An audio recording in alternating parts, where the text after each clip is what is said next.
अल्लाह की देन है, अल्लाह की देन है। हर एक 9 महीने के बाद आप खेती करते जाओ, ठीक है। आपका अल्लाह दे रहा है तो भाई आप नौकरी भी अल्लाह से मांग लो ना। भाई हम दो हमारे 70, सबके हाथ में ईंटा पत्थर, ऐसा होता है? ये तो यही कर रहे हैं भाई। हर मुसलमान जिहादी नहीं होता, पर हर जिहादी मुसलमान होता है, ऐसा क्यों? ये अजमेर शरीफ कहीं वही दरगाह तो नहीं है जहाँ पे कई हिंदू लड़कियों का बलात्कार किया गया था? इस देश में तो एक स्त्री पर बात आई थी तो महाभारत और रामायण जैसे युद्ध छिड़ गए, और इस देश में उतने बड़े दरगाह में इतनी सारी हिंदू लड़कियों का बलात्कार हुआ। अगर याद है तो फिर से खड़े होइए, और उसके बाद भी आपको कोई हिंदू अजमेर शरीफ या किसी भी दरगाह पर चादर चढ़ाते हुए दिख जाए तो समझ लीजिए वो हिंदू हो ही नहीं सकता, या तो उसने खतना करवाया है। अखिलेश जी के सांसद हैं बर्क, उनका कहना है कि बच्चा अल्लाह की देन है और उसके खाने पीने का सब इंतजाम ऊपर से हो गया। अच्छा देखिए, यही बात है।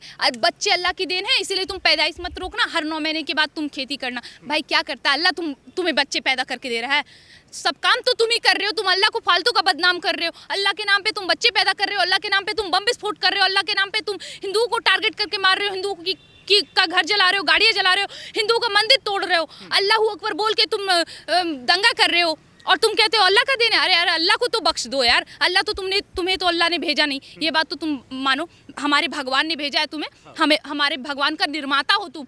ऊपर से तुम हिंदू बन के आते हो, नीचे तुम्हें मुसलमान बना दिया जाता है, ठीक है। इतनी दम नहीं है, लेकिन फिर भी अगर तुम मानते हो तो मैं उनका सम्मान करती हूँ। और एक चीज़ बोलती हूँ, कम से कम अल्लाह को बख्श दो। उनको क्यों टारगेट कर रहे हो कि हमारे अल्लाह अगर तुमको सब कुछ देता है, एक काम करो, हाथ जोड़ो, बोलो हे अल्लाह हमें तुम नौकरी भी दे दो, हमें मोदी की ज़रूरत नहीं, हटाओ इस मोदी को, मोदी से हमें मतलब ही नहीं। अल्लाह से नौकरी भी मांग लो ना। फिर क्यों छाती पीटते हुए आते हो कि मोदी सरकार सिर्फ हिंदू मुसलमान करवा रही है, मंदिर मस्जिद करवा रही है, नौकरी नहीं दे रही है। मैं एक बात बता दूँ, हमारे देश में जितनी मंदिर है ना, वो इस देश में मौजूद हर एक मंदिर इस देश का राज्य तक चलाती है। जम्मू कश्मीर में वैष्णो देवी मंदिर, पूरा वैष्णो देवी कश्मीर को चलाता है। आपको पता है? हमारे देश में जितने हर एक मंदिर से टैक्स आता है, जिसकी वजह से हमारा देश चल रहा है। आर्थिक जो हमारा देश का स्थिति है ना, हमारे मंदिरों की वजह से। और रही बात नौकरी की, तो अमरनाथ जाइए, वहाँ पे आपको अमरनाथ केदारनाथ में जो ऊपर उठा के जाते हैं ना, वो सबके सब मुसलमान रहते हैं। ये किया है हमारे मंदिरों ने, ये किया है हमारी सरकार ने, ये है हमारा हिंदुत्व जो मुसलमानों गैर हिंदू को भी नौकरी दे रही है। और तुम नौकरी की बात करते हो, पैदाइश बढ़ाते हो और कहते हो कि सरकार नौकरियां दे और अल्लाह की देन है। ये अल्लाह की कोई देन नहीं है, ये तुम्हारी मानसिकता की देन है। इसे बदलो। जनसंख्या नियंत्रण कानून आ रहा है, उसका समर्थन करो। देश मत जलाना, देश जलाओगे तो फिर अगला कोख भी तुम्हारा जलेगा।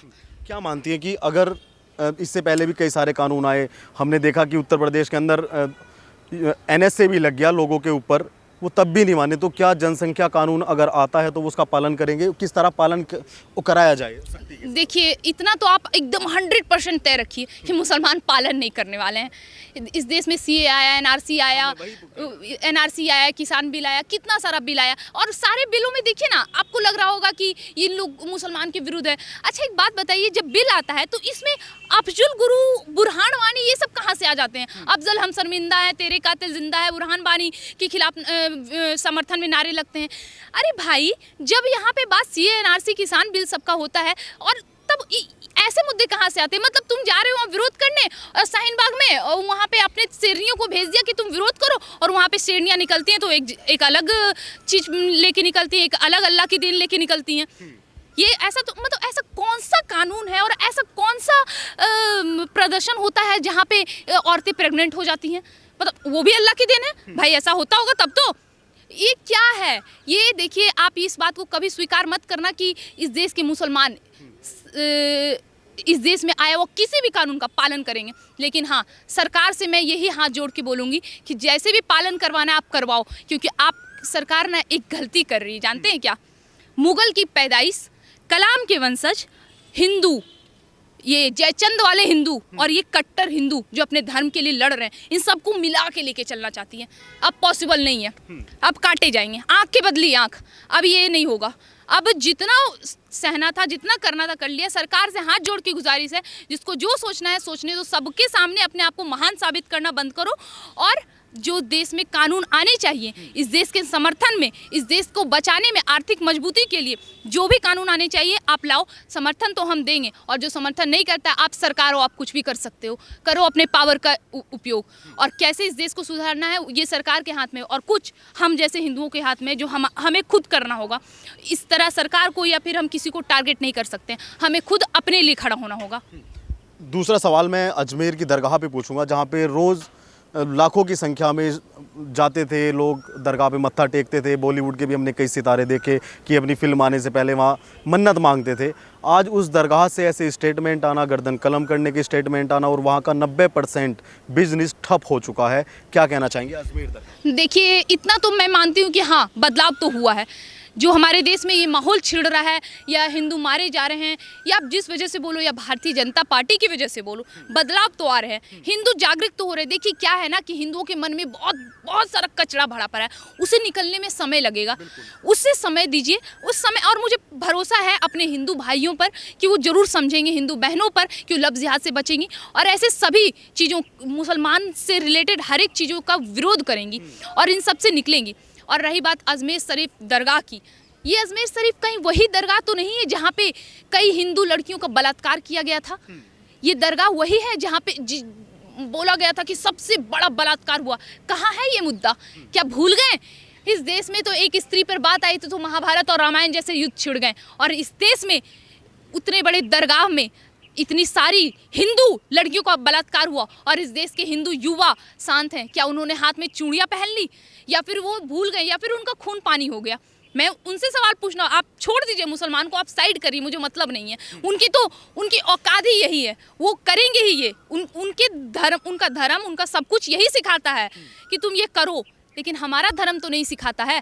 तो कहाँ गए हिंदू? क्यों भूल गए उस चीज़ को? जिस तरह हमने अपने गुमनाम सिपाही को हम भूल गए ना, भगत सिंह, राजगुरु, सुखदेव, चंद्रशेखर आज़ाद, सुभाष चंद्र बोस, उन सबको भूल गए ना। ठीक उसी तरह हम ये भी भूल गए कि हमारे देश में किस प्रकार हिंदुओं को मारा गया है, हिंदू बहनों को, हिंदू माताओं को के साथ गलत किया गया है। अजमेर शरीफ में भी वही हुआ था। आज फिर से ये बात उठाए तो मैं फिर से सवाल पूछती हूँ, क्या आप लोगों को याद है कि अजमेर शरीफ में किस प्रकार उन सभी महिलाओं के साथ बलात्कार, दुष्कर्म किया गया था? अगर याद है तो फिर से खड़े होइए, और उसके बाद भी आपको कोई हिंदू अजमेर शरीफ या किसी भी दरगाह पर चादर चढ़ाते हुए दिख जाए तो समझ लीजिए वो हिंदू हो ही नहीं सकता। या तो उसने खतना करवाया है, या तो वो इस देश का कभी नहीं हो सकता, या फिर वो हिंदू के नाम पे कलंक है। वैसे हिंदू जो हिंदू माता, हिंदू बहनों का दुख दर्द ना समझ पाए, उन्हें सेफ ना रख सके, सुरक्षित ना रख सके, उन्हें हिंदू कहलाने का हक नहीं है। ये इस देश में रह के इस तरह के बयान दे सकते हैं ना, दे रहे हैं ना, तो इसका जिम्मेदार भी हम और हमारी सरकार है। चीन जैसे देश में जाके आप देख लें, वहाँ पे मुसलमानों की क्या स्थिति है ना, आप जाके देख लें। किसी और भी कंट्री में जाके देख लें, वहाँ पे मुसलमानों की क्या स्थिति है। इसी देश के मुसलमान को खतरा महसूस होता है, और इसी देश के मुसलमान हिंदुओं को मारते हैं। क्यों? ऐसा क्यों?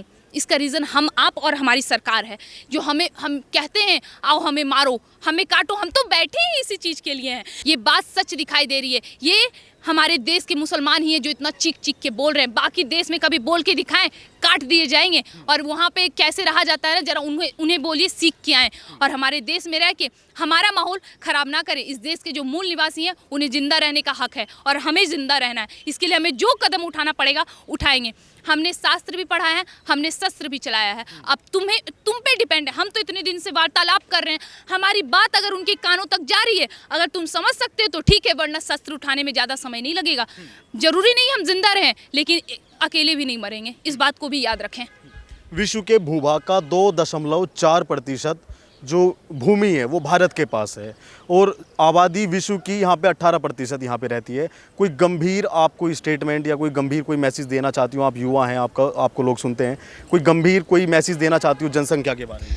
देखिए, जनसंख्या कौन से नुकसान है इसके? देखिए, जनसंख्या ही एक नुकसान है। अच्छा, आप एक खुद बात बताइए कि अगर हमारे देश में आपको हर एक सुविधा चाहिए, आप कहेंगे कि हमें हर एक तरह का सुविधा चाहिए जैसे बाकी देशों में मिलते हैं, ठीक है, तो ये सुविधा कौन देगा? सरकार देगी। आप सरकार से उम्मीद करते हैं, तो जब आप सरकार से उम्मीद करते हैं तो आप इस तरह के सबसे पहले आपको मैं एक बात बता दूं, मुसलमानों में हक होता है 4 शादियां करने का, है ना। 4 शादी करो, आप चारों से अलग अलग बच्चे पैदा करो, और आपकी जनसंख्या बढ़ रही है, बढ़ रही है, बढ़ रही है। अब मतलब उनका कोई रुकने का सीमा नहीं है, बढ़ती जाएगी, फिर वो उससे शादी करे, फिर उससे शादी करे, फिर ये जनसंख्या बढ़ती जाएगी। और उसके बाद इनको अल्पसंख्यक की घेरे में भी रखा गया, आरक्षण भी दिया गया है, ठीक है। तो हम जैसे लोग, हम इस देश के मूल निवासी हैं। महाराष्ट्र में बाला साहब ठाकरे जी ने एक चीज़ कहा था कि जो महाराष्ट्र में जो वहाँ के मूल निवासी हैं, पहला हक उनका होना चाहिए। जो मराठी हैं उन्हें पहला हक मिलना चाहिए। लेकिन ये वहाँ पे क्या हो रहा था, जो दूसरे राज्य से आ रहे थे, चाहे वो बिहारी हो या कोई भी हो, वो जात पात के नाम पे वोट देने तो बिहार चले जाते थे, लेकिन जब नौकरी की बात आती थी तो आप महाराष्ट्र आते थे। ऐसा क्यों? क्यों ऐसा? जब आप जात पात के नाम पे अपने सरकार को वोट देते हो तो आप नौकरी भी उनसे मांगो। क्यों नहीं मांगे? क्या गलत कहा बाला साहब ठाकरे ने? आज मैं भी वही कह रही हूँ कि इस देश में मूल निवासी जो हैं, इस देश के, उनका सबसे पहला हक होना चाहिए। और इस देश के मूल निवासी हम हैं, हम हिंदू, हम सनातनी। ये बात, ये जो अपने आप को अलग कर रहे हैं ना, हम ब्राह्मण, हम वैश्य, हम शूद्र, हम क्षत्रिय, ये सब जो अपने आप को अलग कर रहे हैं ना, मैं इन लोगों को बता दूं, आप लोग अलग नहीं हो। हम चारों एक ही हैं। हम लोगों को अलग किया गया है, ज़बरदस्ती हम लोगों को तोड़कर अलग किया गया है। बाकी अगर किसी को भी लगता है कि इस देश में किसी की स्थिति खराब है, तो एक बार हमारी सरकार की पूरा लिस्ट देख लें। उनमें आपको समझ आ जाएगा कि दलित कहाँ हैं, क्षत्रिय कहाँ हैं, वैश्य कहाँ हैं, शूद्र कहाँ हैं, ब्राह्मण कहाँ हैं। आपको हर एक की स्थिति दिख जाएगी और किसकी क्या स्थिति समझ में आ जाएगी। तो भाई, हमें चाहिए नौकरी, हमें चाहिए रोजगार। हमारे देश में युवाओं में इतना टैलेंट है कि वो ले सकते हैं, लेकिन सरकार भी तो एक नियंत्रण में है ना, वो भी कितने लोगों को देगी? एक सीमित सीमा भी तो होती है। आप अगर इस तरह से जनसंख्या बढ़ाए जाओगे, और इनमें क्या भाई, हम दो हमारे 70, सबके हाथ में ईंटा पत्थर, ऐसा होता है? ये तो यही कर रहे हैं भाई। हर मुसलमान जिहादी नहीं होता, पर हर जिहादी मुसलमान होता है। ऐसा क्यों? ऐसा क्यों? फिर क्यों आप हर दिन इस तरह से इनका जनसंख्या नियंत्रण रोकना नहीं है? क्यों नहीं रोकना है? अगर रोक देंगे तो भाई हमारा यही रुक जाएगा, हमारा ये हिंदू राष्ट्र बन जाएगा। इनके दिमाग में इस तरह की ख्याल है, ठीक है। और ये मुसलमान हमारे देश में है, अगर इनकी जनसंख्या नियंत्रण में, योगी सरकार जी ने भी यही कहा कि किसी विशेष समुदाय, उन्होंने किसी का नाम नहीं लिया, लेकिन उन्हें समझ में आ गया, शफीकुर रहमान को समझ में आ गया कि भाई हमें कहा जा रहा है।